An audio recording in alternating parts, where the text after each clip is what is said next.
And so then, we've been doing Verity stuff. There's also Iron Fleet. Adam has this stuff on Chapar. There's, a lot of really cool formal verification for distributed system stuff, right? But now people say, oh, yeah, but they're slow. Or like, oh, yeah, but there's a bunch of lines of proof. So I think the whole point of this litany, the thing I want to convey to you is like when I was in your shoes, when I started just, I guess, a little over 10 years ago, right about 10 years ago, nobody believed anybody would ever do any of the stuff that our community has done in the past decade. I mean, ever. Like, they just thought it would, like, humanity as a species, like, wouldn't pull off this kind of stuff. So I think it's important to keep that in mind, right? That this actually really is a super exciting time, in verification.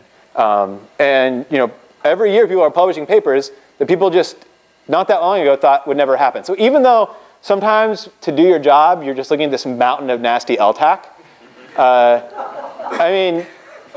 we're really fighting for like the hearts and minds, right? And it's a hard-won battle. The only way we've been able to prove to people that verification is possible is to just sit down and do it. And I think that's worth doing. Okay, any questions about grinding, verified distributed systems? You mentioned that you see people having a top-level specification that is implied by the system transformer proofs, right? Yeah. So is it ever the case that you need to prove an unrealistically strong specification initially to make the transformed specifications strong enough to prove your top-level specification? We haven't had that experience. Now,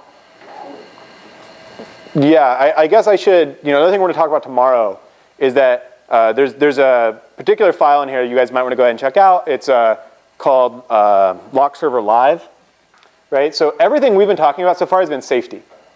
Now, it turns out that there's a really easy way to build a verified system transformer that's safe, right? Which is that you take in a system and you output a system that does nothing, right? It's never going to reach an unsafe state because it never reaches any states. So it's safe by default. So this is a long-winded way of answering. Like, I think the situation might get worse when we go into liveness, but I don't know for sure. So far it hasn't been a problem. Most of the things are pretty natural, right? It's really about simulation. It's like,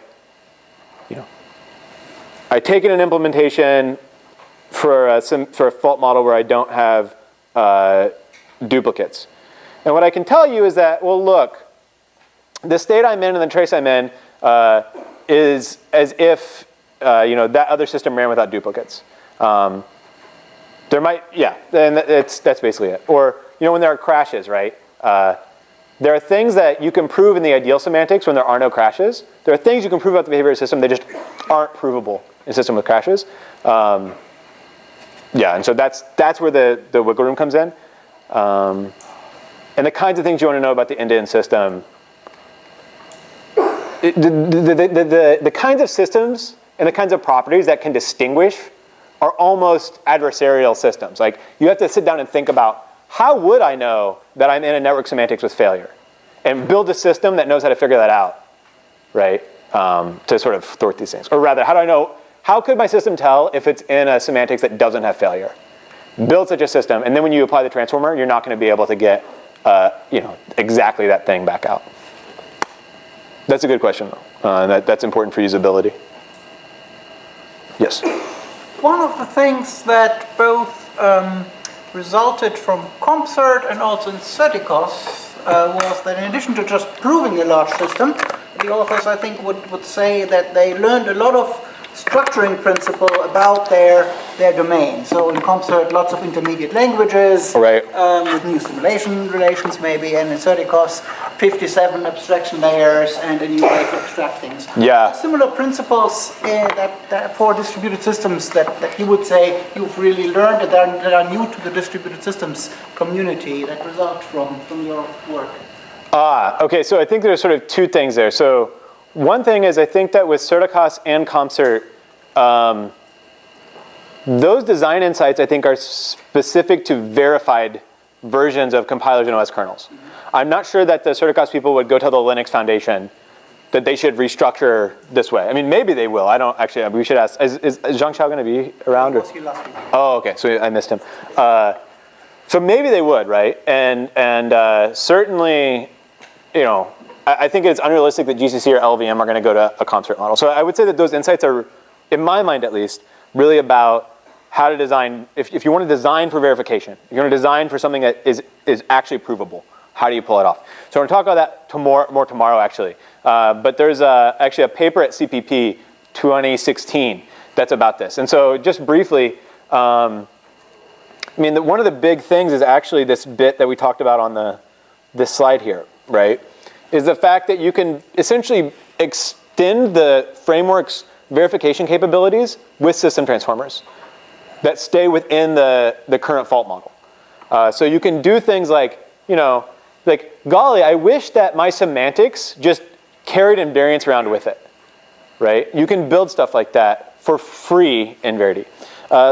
Another big thing is actually just, it's not even necessarily super distributed system specific, but this notion of structural tactics, sort of having your, there's a sort of a spectrum between, manual ad hoc proving an LTAC and going all the way and like building a program logic and proving it sound or whatever. You can actually sort of have a structure and the way you go about proving things about handlers that doesn't require building the full machinery of a program logic, which we didn't actually have at the time for distributed systems. Like there just wasn't one you could use. So you can kind of get a lot of those benefits if you structure your tactic library the right way. And the handler mode and struct-tac sort of support doing that kind of thing. I mean, in some sense, though, I think the lesson is the same as CompCert and Certicos, which is a lot of layers, right?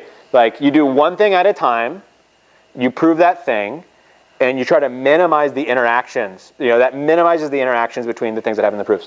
Also, when Adam was showing the Kami stuff yesterday, right? Like you sort of orchestrate this sequence of merges so that the proofs go through more easily.